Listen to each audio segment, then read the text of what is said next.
Hi, I'm Eric Sabo, and it's that time of year again to clean the Weil McLain 5-section boiler and the Carlin Easy 1 burner. We're going to start with brushing it out.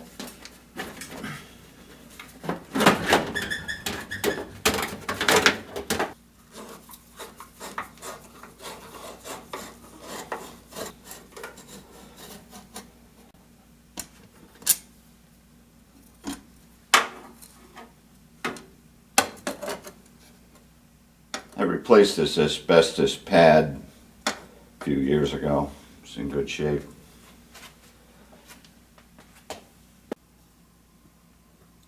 You can see that's in pretty good shape. It's got a lot of loose soot on there, but we'll hit it with the vacuum and brush it out. There's a wide variety of brushes, but this one's like a soft bristle brush, and this one's the actual real live brush for the Weil McLain 5-section.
You can see those are pretty clean.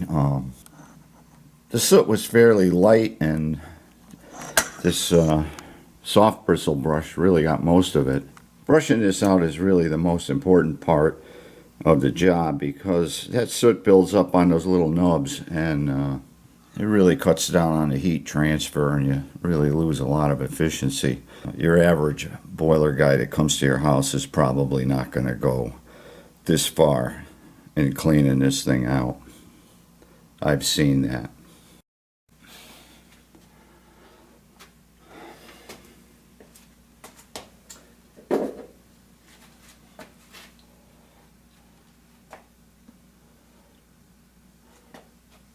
So we'll put it back together, just like that. Get this one started. Hard to work with gloves on.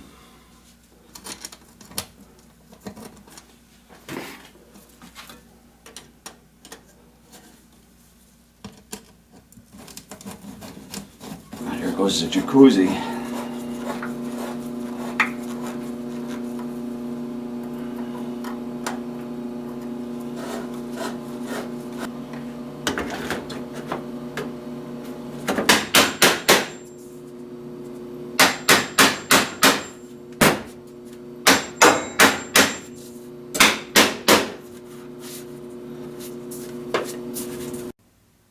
Okay, now for the oil side. We need three things: screwdriver, 7/16 wrench, and one of those robo grips. Looks pretty good. First thing, shut off the oil. This is a little safety valve. It's got a bismuth core there. It melts really fast in case if a fire shuts the oil off. Springs shut.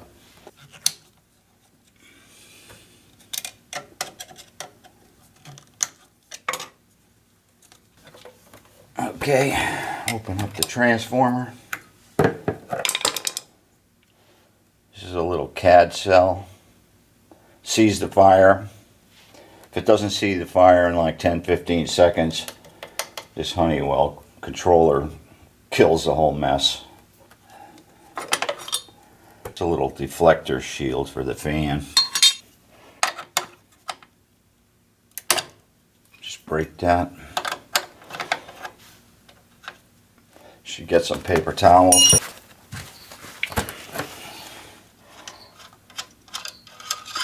Slide that back. We got to get this little retaining nut here. It's not very tight. I had to replace this tube because the flare fitting cracked there and it was drip leaking forever. So I finally figured out what it was. So you got to watch that. Okay, so now we can pull the gun. A little bit of oil comes out of that. And you can see those electrodes really aren't all that bad. You know what? I might not mess around with this. I just clean up this little bit of soot on the front of the spinner there. Okay, we're running a 1.20 gallon per hour 70A, which is a hollow flame. And I find that hollow flame performs better on this 5-section because it's a little deeper than a smaller boiler, and the 70 degrees doesn't impinge on this spinner, air spinner, and you got a little build up there, you see it, but not a lot. That's after a year. I bought new electrodes and a nozzle, but I'm going to let this one go a little more. I always got it here to change when it craps out. Should probably do in the middle of winter, 5 a.m. You know what? I got it apart and I got the stuff. Might as well put it in. Okay, so we got the gun over here on the bench and we're going to pull the spinner. Screw head is pretty well shot on this thing. It's only 24 years old. Okay, we got these. They're always way too long, so you got to cut them. Just line them up.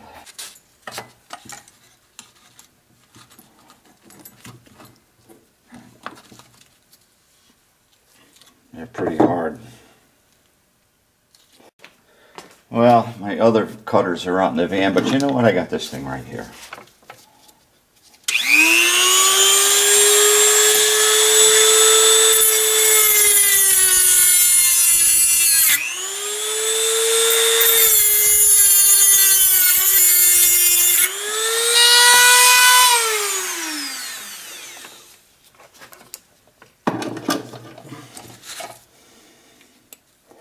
Perfect. Now we can clean this thing up. I had the perfect brush to do this, but I put it somewhere where I would absolutely be able to find it.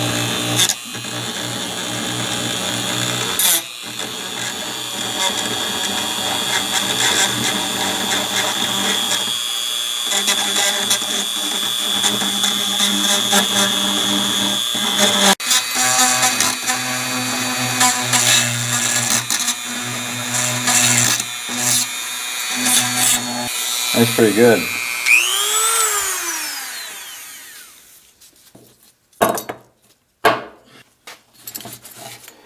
So now we'll pull the schnozzle. Didn't guess right on that. Got the 5/8 right. The other's 3/4. Okay, we got 5/8 and 3/4. Let's do it this way. Let's do it that way.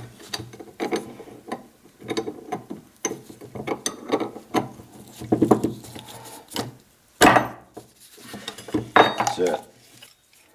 Okay, here we go. We got our brand new 120 70A, 1.2 gallons per hour. I used to run at 1.5 gallons per hour, but with the 1.2, It's not that you use less oil, it runs longer, but you know, the boiler gets more time to react, and then I put a new bead sensor in to control it, and that gives it that a little bit of time to catch up and see what the real temperature is in the boiler. It's not just boom on and off.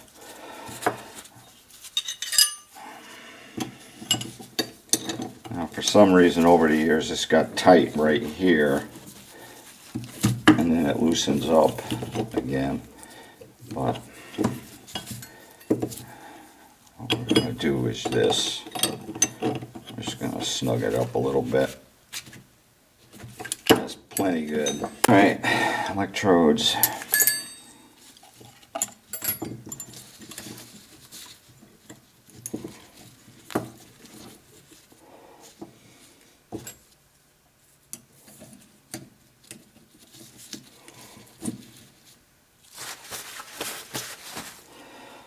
Spinner.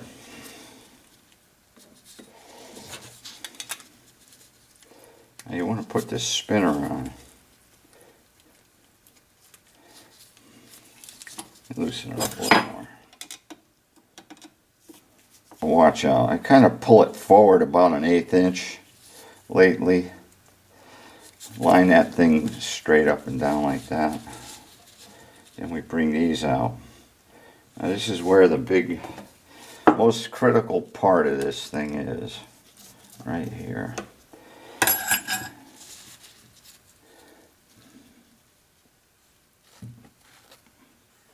You got to be 1/8 out from the tip of the nozzle, 3/8 up from the center hole, and then 1/8 gap.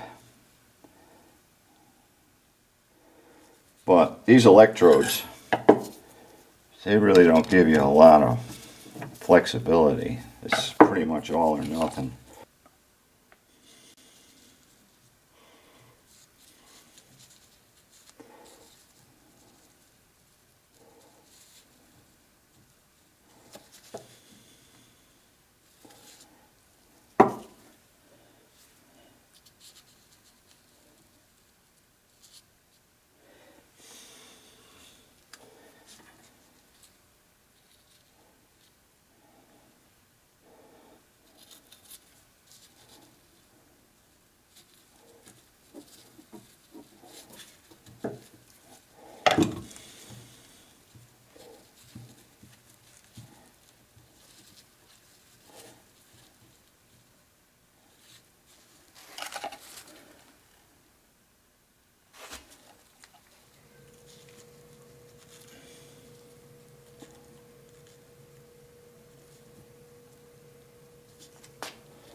Looks good right there.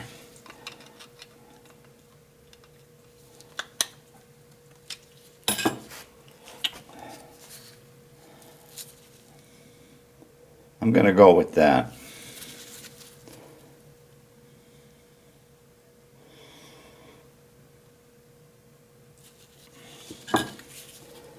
Tighten up the spinner.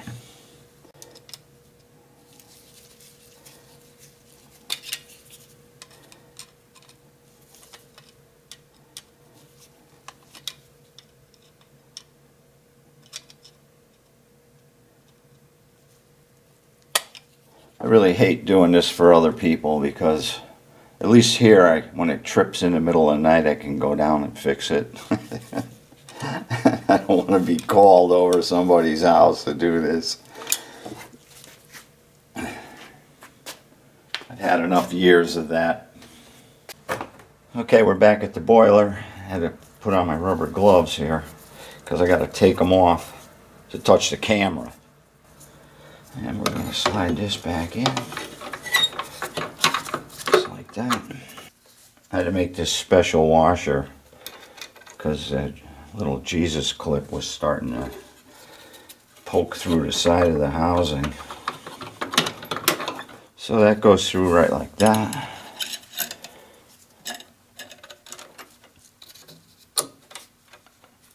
This is for alignment. It moves the gun in and out. We're set up pretty much perfect, so put that little knurled nut on, and that secures the gun in place.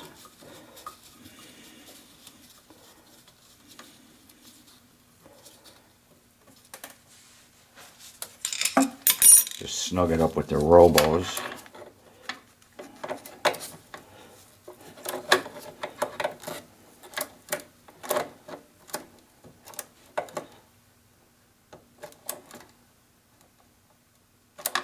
That's probably good. Then we have this, and we have to be careful not to over tighten this. We don't want to split this little flare fitting here. There's flare copper tubing up here against this metal tube. Let's just tighten that up.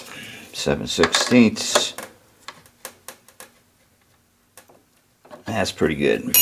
Now we can flip the transformer back. You see the little,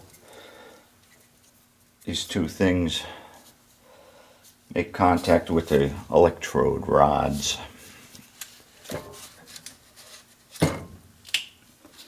And we'll just put those little ears in there and tighten them up. Turn on the oil. Okay, the building automation over here is calling for this thing to run because the LED is off. There's a bead sensor right in there. I put it in there because it gives a better sample of the actual boiler water. This is the old domestic coil that I'm not using it anymore. I have a separate side tank. So I just stuck this heavy duty bead sensor in there with some Honeywell grease to facilitate the heat transfer to the bead so it can control the boiler. But if the building automation fails, the Honeywell controller takes over. It's got the high limit built in and all that. Let's fire it up. Let's see if it goes. Okay, I gotta reset it because I just cleaned this.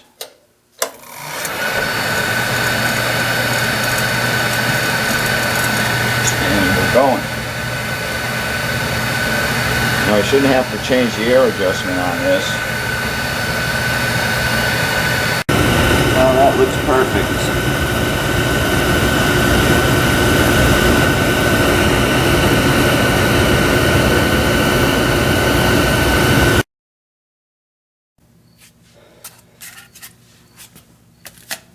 Okay, I put one of these Westwood oil filter assemblies in here. Gee, maybe 2-3 years ago, and it has a little vacuum gauge on here that as it gets clogged up and the boiler pump is trying to suck the oil out of the tank, as it gets clogged up, it climbs up out of the green to the red, and then you're supposed to change the filter. But that filter's been in there since the beginning of time, and it's never moved off zero. And to tell you the truth, I think that filter's still good, but we're going to change it anyway. I got a new one. Cheap enough, 10 bucks. We're here. Might as well. Just a regular screw-on oil filter like you got in the car. First thing we want to do is shut the oil off here from the tanks. Very important. Because we got like 550 gallons of oil sitting there. And you want to tap them to make sure they seat.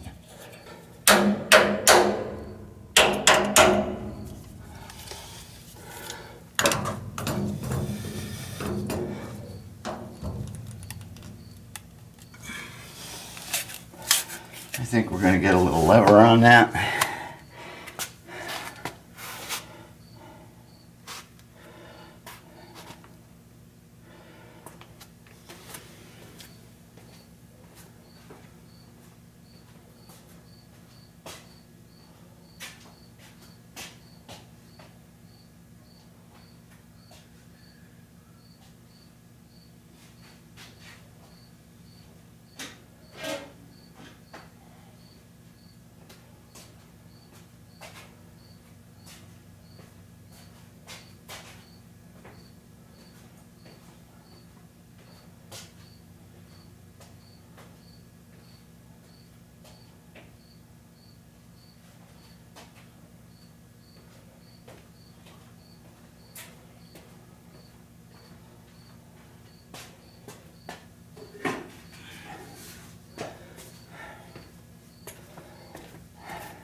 I put it somewhere where I would absolutely know where it was, and then I couldn't find it.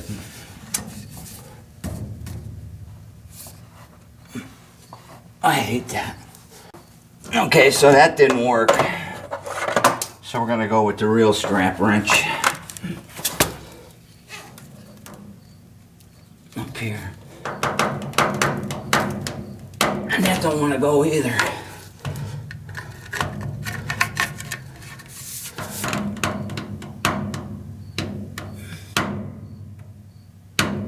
What the?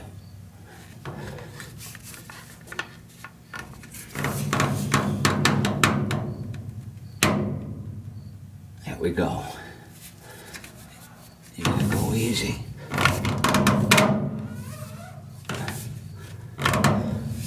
Alright. Got it.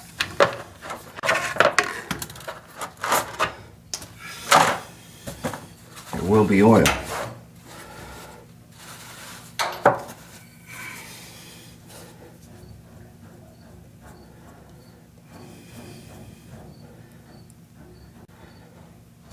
There it is. Got it. Got the new filter. It's on there. All right. Cooking with gas now.